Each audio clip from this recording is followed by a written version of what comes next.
The other critical lesson which I see in this passage is that salvation comes at the point when you look at Christ. It is not at the point when you fix your morals. Let me say this especially to fellow ministers. You don't get saved at the change of your morality. Because this criminal had no time to change his morality. Please get me well here. This is so deep. Salvation does not occur at the point of changing your morality. There's so many people who change their behavior. Behavioral change is not in essence salvation. Salvation occurs at the point that you recognize Jesus, that he's the righteous one, he's the Savior.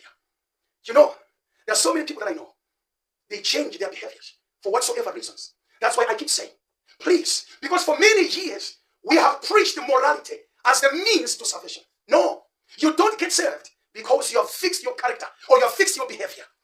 Fellow preachers, get me right here. Morality is not salvation. Christ is the salvation. If morality was salvation, then salvation is the work of man.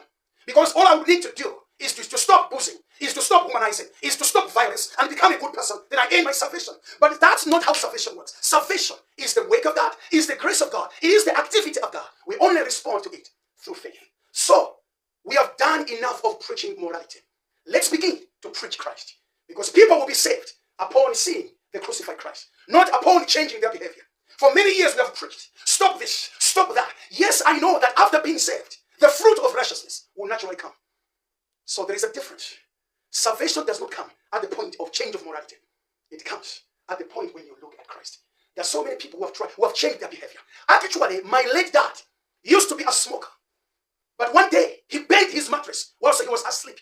The next morning, he announced that he had quit smoking, and he quit it completely. Was that salvation?